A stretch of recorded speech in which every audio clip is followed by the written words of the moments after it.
In this video I'm going to demonstrate burying the knot at the beginning of a continuous suture pattern, or burying the knot for any suture pattern for that matter.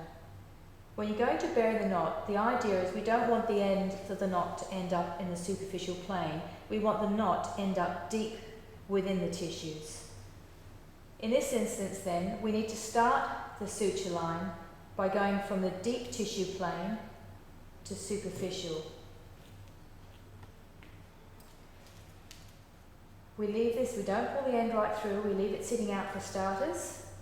We then take the needle over the top and we pass the next needle pass from superficial to deep, coming up between the tissue planes. And we pull that through. So we now have two ends of our sutures coming up the middle of the tissue planes, but from the deep layers. So we tie a knot, and when we set this knot, angle your suture so it wants to go down into that crevice. Now I'm going to just leave this loose up the top here for the moment, purely for demonstration purposes, so that we can still see the knot.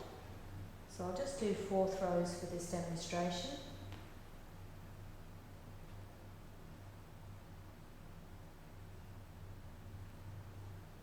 So now we have tied our knot, but I hope you can see the knot's still sitting there. Just realised I haven't got any surgical scissors, so these will suffice for the moment. I'm going to cut the short end short, but it's still visible. We can still see that knot, so we still need to bury it. So we need to encourage it now to go back down into the deeper tissues. In order to do that, this is the important next step. We do not come over and keep going from superficial to deep, which is very tempting to do.